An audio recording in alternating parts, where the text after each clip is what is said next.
सावन का आखिरी सोमवार आज मंदिरों में उमड़ी भक्तों की भीड़। सुरक्षा को लेकर पुलिस प्रशासन अलर्ट।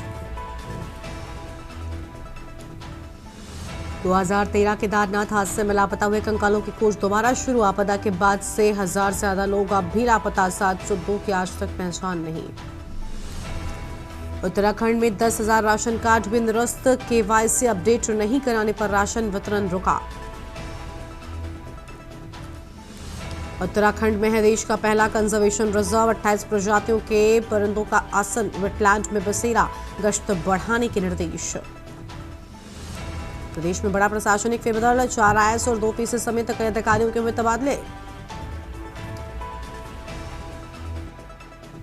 उत्तराखंड में भारी बारिश का अलर्ट। कई जिलों में स्कूलों की छुट्टी।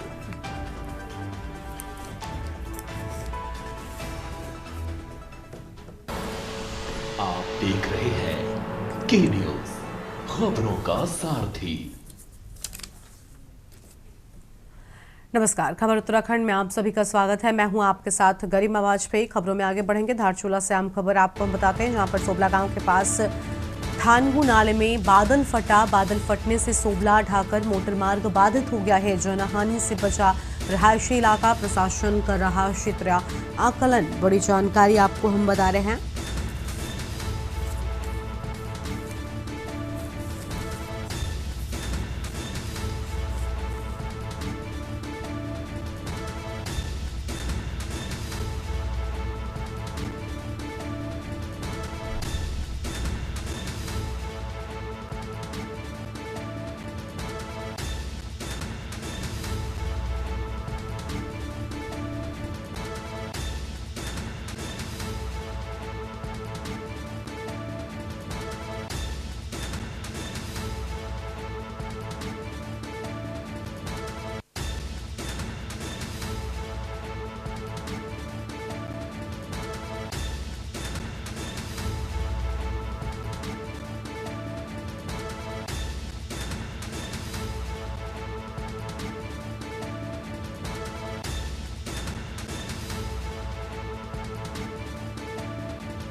आगे बढ़ते हैं खबरों की ओर। डोईवाला में बारिश का कहर जारी है। बारिश को देखते हुए आपदा प्रबंधन टीम पूरी तरीके से अलर्ट है।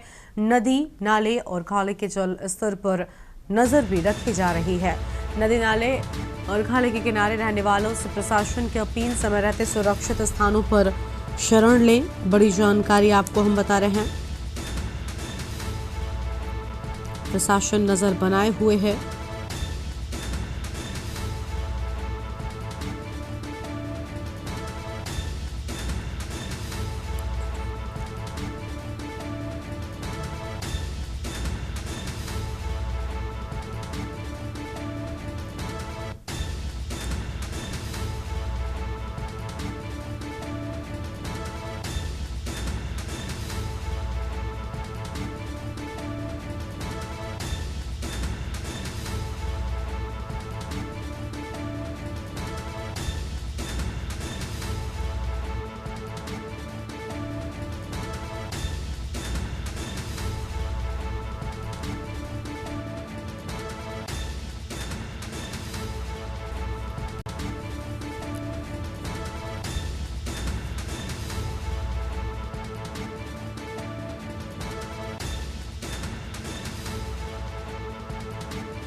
नदी नाले और खाले के किनारे रहने वालों की प्रशासन से अपील। बड़ी जानकारी आपको हम बता रहे हैं।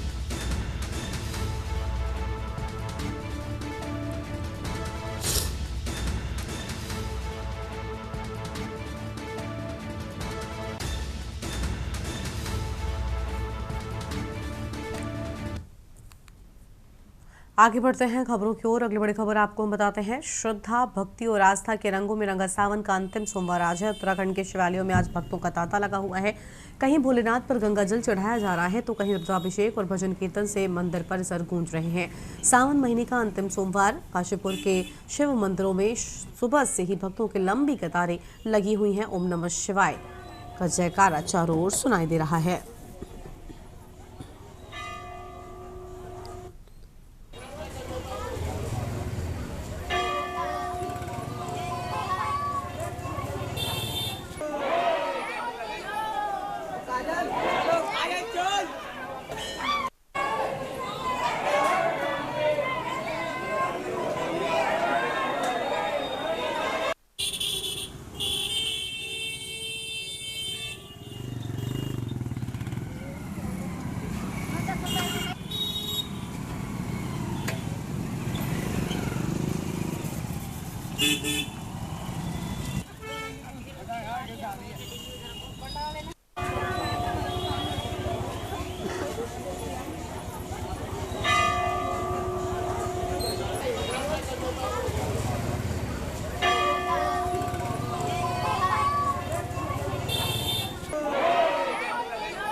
पूजा का बहुत महत्व होता है और लास्ट सोमवार है और ये बहुत ही लास्ट का जाता हुआ सोमवार में सबसे विशेष रूप से ये वर्षा के रूप में सभी को पूजा करने का मौका मिलता है। हमें काफी टाइम हो गया है यहाँ लगे हुए लाइन में। बोले तो मनोकामना यहाँ आने से पूरी हो जाती है, जो भी अपनी होती है। बच्चों को ये हमारे सही रहते हैं भगवान। मांगे जो पूरा हो जाता सही है। कोटेश्वर बाबा बहुत जाता है। भोलेनाथ का बहुत अच्छी चीज है, पूजा करने का मनोकामना पूरा होता है। लाइन में तो काफी लंबी लाइन लगी हुई है भक्तों की। यहाँ आखिरी सोमवार है आज और बारिश का भी मौसम है। अच्छा मौसम हो रहा है। लगभग बहुत भक्तजन आए हुए हैं और सभी की श्रद्धा से यहाँ सब जल चढ़ाना है। क्या महत्व है सावन का? सावन का महत्व भोले के भगत है सब और सब लोग जल चढ़ाने आते हैं। यहाँ सब अपनी श्रद्धा लेकर आते हैं।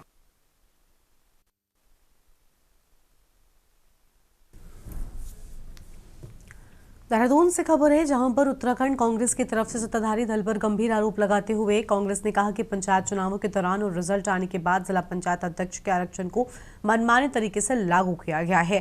कांग्रेस के वरिष्ठ विधायक और पूर्व प्रदेश अध्यक्ष प्रीतम सिंह ने विशेष रूप से देहरादून जनपद का उदाहरण दिया और कहा कि वहां भी नियमों के खिलाफ आरक्षण लागू किया गया है।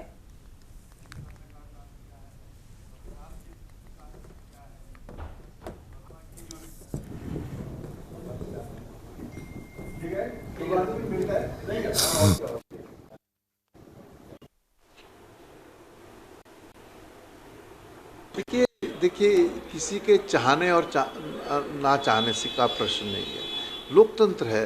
लोकतंत्र में जो स्वस्थ परंपराएं हैं उन स्वस्थ परंपराओं के तहत सरकार को आचरण करना चाहिए था, लेकिन सरकार ने तदनुसार आचरण नहीं किया है। उन्होंने मनमाने तरीके से आरक्षण करने का काम किया है। आपके सामने है कि देहरादून को अगर हम देखें तो किसी भी तरीके से वो महिला के लिए आरक्षित नहीं होती है, लेकिन उन्होंने महिला के लिए आरक्षित करने का काम किया। हमारे पास महिला है, हम महिला को चुनाव लड़ाएंगे और चुनाव जीतने का काम करेंगे।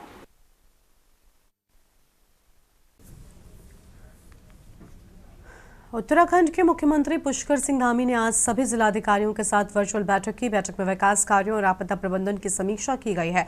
मुख्यमंत्री ने अधिकारियों को सतत विकास और आपदा प्रबंधन में तत्पर रहने के निर्देश दिए। मुख्यमंत्री धामी ने प्रातःकाल प्रदेश के सभी जिलाधिकारियों के साथ जिलों के संबंधित विकास कार्यों में मानसून स्थिति को लेकर समीक्षा बैठक की है।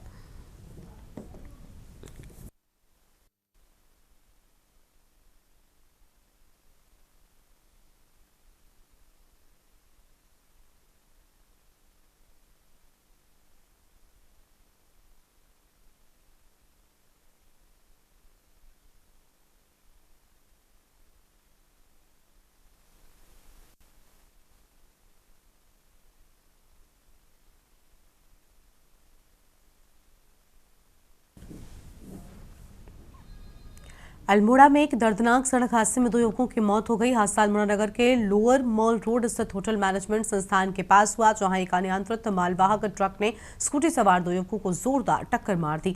टक्कर इतनी भीषण थी कि पनुवानौला निवासी 30 वर्षीय कृष्ण सिंह पुत्र जीवन सिंह की मौके पर ही मौत हो गई, जबकि तल्ला ओढ़खोला निवासी 34 वर्षीय राकेश कुमार पुत्र प्रेमलाल को गंभीर हालत में बेस अस्पताल ले जाया गया, जहां इलाज से पहले उसकी भी मौत हो गई। घटना की सूचना मिलते ही सीओजी डी जोशी, कोतवाली पुलिस और बेस चौकी की टीम मौके पर पहुंची और दोनों शवों की शिनाख्त की गई। हादसे के बाद घटनास्थल पर भारी भीड़ जमा हो गई। पुलिस ने ट्रक चालक को गिरफ्तार कर लिया। हादसे के कारणों की जांच शुरू कर दी गई है।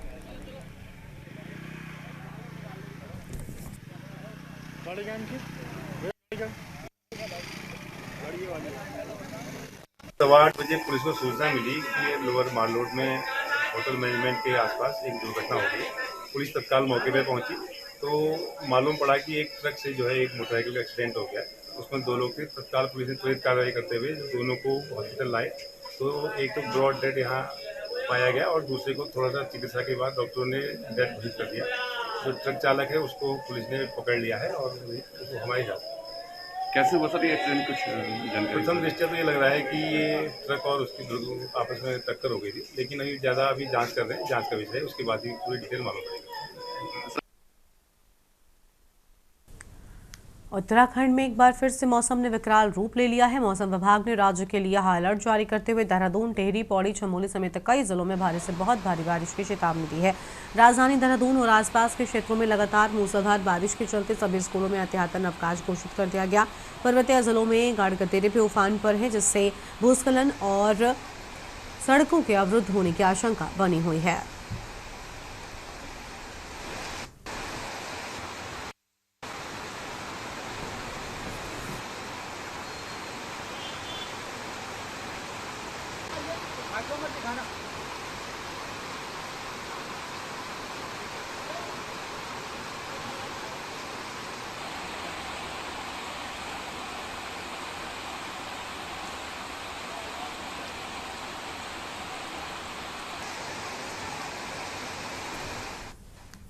खबर है पौड़ी से, जहां पर गढ़ज्योति सांस्कृतिक कला मंच के द्वारा आयोजित उत्तराखंडी लोक नृत्य कार्यशाला का समापन रविवार को संस्कृति विभाग के प्रेक्षागृह में हुआ। एक माह तक चले इस कार्यशाला में 160 नवोदित कलाकारों ने गढ़वाली, कुमाऊनी, जौनसारी और जौनपुरी लोक नृत्य के विभिन्न विधाओं में प्रशिक्षण प्राप्त किया। समापन अवसर पर प्रशिक्षित कलाकारों ने धड़िया, चौंफला, चांचड़ी, झोला, छपेली और जीतू भगत की कथा पर आधारित नृत्य प्रस्तुत कर दर्शकों को मंत्रमुग्ध कर दिया।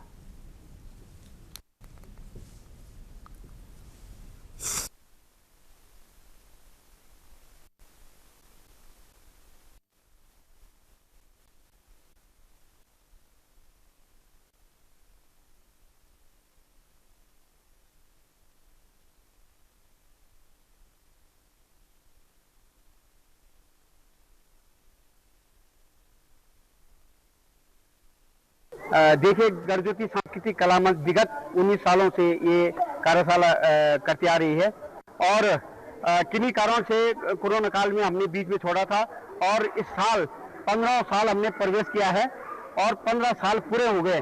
इस लोक संस्कृति को हमने बढ़ावा दिया है क्योंकि आज हमारी संस्कृति लुप्त होती जा रही है। इसलिए गढ़ज्योति सांस्कृतिक कला मंच अपनी संस्कृति में काम कर रही है और आज बच्चों ने जो अपना ये कार्यशाला में जो इसमें मंच के माध्यम से जो प्रतिभा किया है और जो अपना हुनर दिखाया है, उसमें सभी बच्चों को हम बहुत बहुत धन्यवाद देते हैं। ज्योति कला मंच 19 साल से जो ये एक संस्कृति को बचाने का एक बीड़ा उठा के आज भी आगे बढ़ रहा है, तो मैं तो सोचता हूँ कि क्योंकि मैं एक संरक्षक की भूमिका में यहाँ रहा हूँ और कंधे से कंधे मिला के इन लोगों के साथ में खड़ा हूँ, अपनी संस्कृति के संवर्धन और संरक्षण के लिए हमेशा तत्पर रहता हूँ। तो मैंने तो एक ही चीज़ नोट करी कि बच्चे इस कार्यशाला है इसका साल भर इंतजार करते हैं, इसका इतना ज़्यादा क्रेज है। और सबसे बड़ी बात कि जो उनके गार्जियन हैं, जो पेरेंट्स हैं, वो बहुत ज़्यादा उनको सपोर्ट करते हैं और उस मंच तक लाने में उनका बड़ा हाथ होता है। और उनकी पूरी समिति का, उनके अध्यक्ष जी का, भरतू भाई का, कि उन्होंने इस चीज को जिंदा रखा है, हमारी संस्कृति को जिंदा रखा है। उत्तराखंड के सभी क्षेत्रों के जो लोक नृत्य होते हैं, जो डांस होते हैं, जो हर चीज होती है, हमारी संस्कृति को एक मंच पे संजोया है। तो बहुत सुंदर कार्यक्रम था, जो सुबह लगभग सारे बच्चे 11 बजे से यहाँ पे हैं और कार्यक्रम अभी शाम हो गई है, लेकिन सब अपने उत्साह में है। बहुत सुंदर कार्यक्रम था। बिल्कुल ये बहुत मुश्किल कार्य है और मैं गढ़ ज्योति की पूरी सभी सदस्यगण, जितने हमारे समिति के जितने भी हमारे लोग हैं, उन सबका धन्यवाद करूंगी। और गठन के बाद ये जो आयोजित कर रही है ये संस्था, ये मतलब बहुत ही खुशी हो रही है हमें कि हमने ही मतलब इस संस्था से सीखा है डांस और आज हम यहाँ पे मतलब नृत्य निर्देशक की भूमिका हम निभा रहे हैं। तो हमें बहुत ही खुशी हो रही है कि हम इसी मंच से जुड़े हैं, इसी मंच से हमने सीखा है और आगे भी आज हम सिखा रहे हैं और आगे भी हम ऐसे सिखाएंगे जब तक हम हैं यहाँ। और मतलब मैं ये चाहूँगी कि जो हमारे बच्चे हैं, जो छोटे बच्चे हैं, जैसे कि आप सब लोग देख रहे हैं कि बच्चे अपनी जो उत्तराखंडी संस्कृति होती है उसको भूलते हैं, अपनी बोली भाषा भूलते हैं। तो इसलिए ये जो संस्था है वो इस पर कार्य कर रही है कि जो छोटे बच्चे हैं, चाहे छोटे हों चाहे बड़े हों, कि बच्चे अपनी संस्कृति से जुड़े, अपनी बोली भाषा से जुड़े और भूले ना। यहाँ पर गढ़ ज्योति, मैं सबसे पहले गढ़ ज्योति सांस्कृतिक कला मंच का धन्यवाद करना चाहूँगी, क्योंकि हम यहाँ पर 1 महीने से लगातार यहाँ पर प्रयास कर रहे हैं एक लोक नृत्य सीखने का। और मैं धन्यवाद इसलिए भी करना चाहूँगी कि उन्होंने हमें एक मंच प्रदान किया है। बहुत मुश्किल होता है एक मंच में प्रतिभाग करना और उसमें अपनी प्रदर्शनी देना।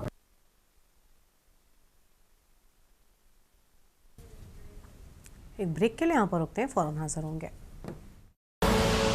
आप देख रहे हैं के न्यूज़, खबरों का सार।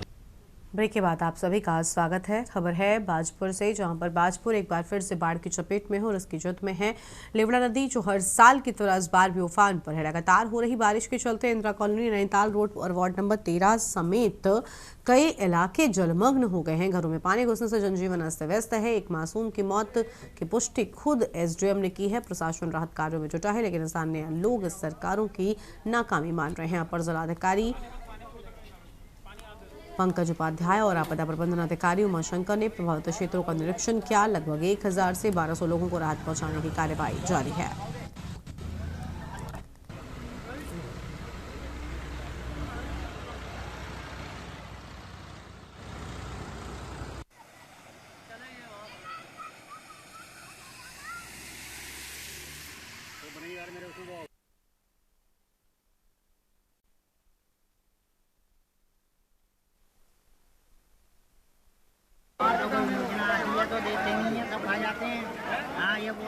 देखिए, जैसे ही हमें पता चला कि क्षेत्र में बाढ़ की स्थिति उत्पन्न हुई, तत्काल सभी विभागों को एक्टिवेट कर दिया गया था और वर्तमान में भी बाढ़ का पानी उतरने लगा है। लगभग 200 परिवार के करीब, 200-250 परिवार के करीब उससे प्रभावित हुए हैं। पूर्ति विभाग को बोलकर तत्काल खाने की व्यवस्था कराई जा रही है। बना हुआ जो खाना है वो वितरित किया जाएगा संबंधित क्षेत्रों में।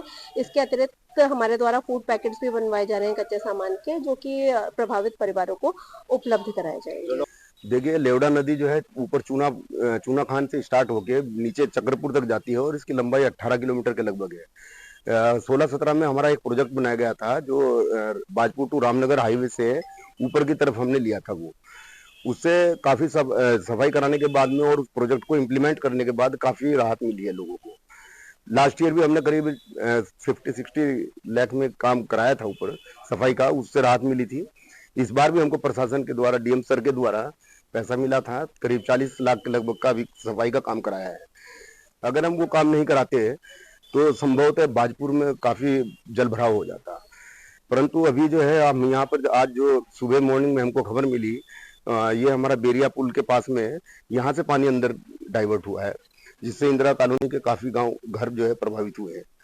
कल अभी एडीएम साहब आए थे, एसडीएम साहब और हम लोगों ने एक संयुक्त निरीक्षण किया। उसमें निरीक्षण के दौरान जो है उन्होंने हमको निर्देश दिए कि यहाँ पर जो इंदिरा कॉलोनी है उसके नदी के किनारे आप गनी बैग लगा के उसके बैंक को अप कर। देहरादून नगर निगम ने स्वच्छता व्यवस्था में तकनीकी क्रांति की ओर कदम बढ़ाते हुए सफाई प्रणाली को अब डिजिटल निगरानी से जोड़ दिया है। मेयर सौरभ थपलियाल ने जानकारी देते हुए कहा कि पहले सफाई व्यवस्था पीएमसी कंपनियों के जरिए अलग अलग टीमों और सुपरविजन सिस्टम से संचालित होती है, जिससे ये पता लगाना मुश्किल होता है कि कौन सी गाड़ी किस वार्ड में गई या कर्मचारी कहाँ तैनात है। अब नगर निगम ने एकीकृत डिजिटल प्लेटफॉर्म के जरिए सफाई व्यवस्था को ट्रैक करने की सुविधा भी शुरू कर दी है। सिस्टम से हर वाहन के लाइव लोकेशन, कार्यरत और मरम्मत में चल रहे वाहनों की संख्या, किस वार्ड में कूड़ा उठाया गया, कहां पर नहीं, इन सभी पहलुओं पर सीधी निगरानी रखी जा सकेगी।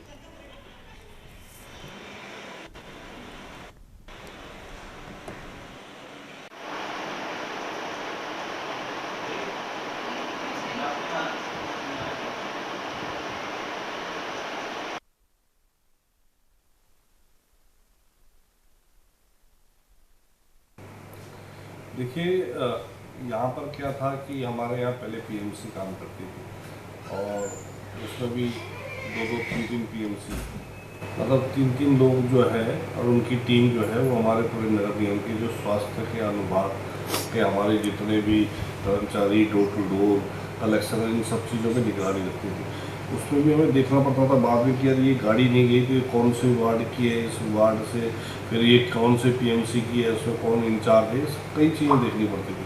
अब हमने क्या करा है कि इसको एकीकृत कर दिया है। पूरे जो स्वास्थ्य अनुभाग है, स्वास्थ्य अनुभाग की जितनी भी समस्याएं होंगी, जितनी हमारी डोर टू डोर गाड़ियाँ चल रही हैं, जितना हमारे वर्कर्स हैं, जितने हमारा जो हमारे वाहन हैं वो ठीक होने जा रहे हैं, तो वो हमारी कितनी संख्या में ठीक होने गए हुए हैं और क्या क्या उसके नंबर हैं, क्या क्या हमारी जो गाड़ियाँ गई हैं किस किस जगह पे गई हैं, कितनी देर रुक रही हैं, कहाँ से कलेक्शन कर रही हैं, कहाँ पे नहीं जा रही हैं, उनकी विद फ़ोन नंबर हमारे पास पूरा कलेक्शन उनका मौजूद है। साथ ही जो सीसीटीवी कैमरे हमारे हैं वो भी सब इसी से जुड़े हुए रहेंगे। देहरादून में भारतीय किसान यूनियन एकता शक्ति के प्रदेश अध्यक्ष सुरेंद्र दत्त शर्मा से हमारे संवाददाता शिवनारायण ने यूनियन किसानों को लेकर किस तरह से कार्य कर रहे हैं उसी को लेकर प्रदेश अध्यक्ष भारतीय किसान यूनियन एकता शक्ति से खास बातचीत की है। क्या कुछ कहा आपको भी सुनाते हैं। इस वक्त मौजूद हूँ भारतीय किसान यूनियन एकता शक्ति के कैंप कार्यालय में और हमारे साथ मौजूद हैं प्रदेश अध्यक्ष सुरेंद्र दत्त शर्मा जी। उनसे जानते किसानों के लिए किस तरीके से कार्य कर रही है ये यूनियन और क्या क्या इनके अभी मुद्दे हैं। सर, जो जिस तरीके से अभी सरकार ने किसान निधि जो राशि आवंटित की थी उसको लेकर के आपको क्या कहना है? हमारे मुख्यमंत्री माननीय श्री पुष्कर धामी जी ने जो हमारे प्रधानमंत्री नरेंद्र मोदी जी ने राशि आवंटित की है उसको हर किसान को उसके खाते में उसको वितरित किया है और हम भारतीय किसान यूनियन एकता शक्ति उसका हृदय से स्वागत करती है और हम ये चाहते हैं कि हमारे पुष्कर सिंह धामी जी किसानों के हित में दिन प्रतिदिन अच्छे कार्य करते रहें। हम ये चाहते हैं कि जो आज नीति मोदी जी और पुष्कर धामी जी लेकर चल रहे हैं उसका सभी लोग अनुसरण करें और सरकार की आलोचना न करें। जिस तरीके से पहाड़ के किसानों को देखा जाए, जो प्लान की बात है, प्लान पे इतना नुकसान नहीं होता किसानों को, लेकिन जो पहाड़ की बात करें वहाँ पे जंगली जानवर भी है, आपदा भी है, तो उसको लिए किसानों के लिए आपकी क्या मांगे रहती है?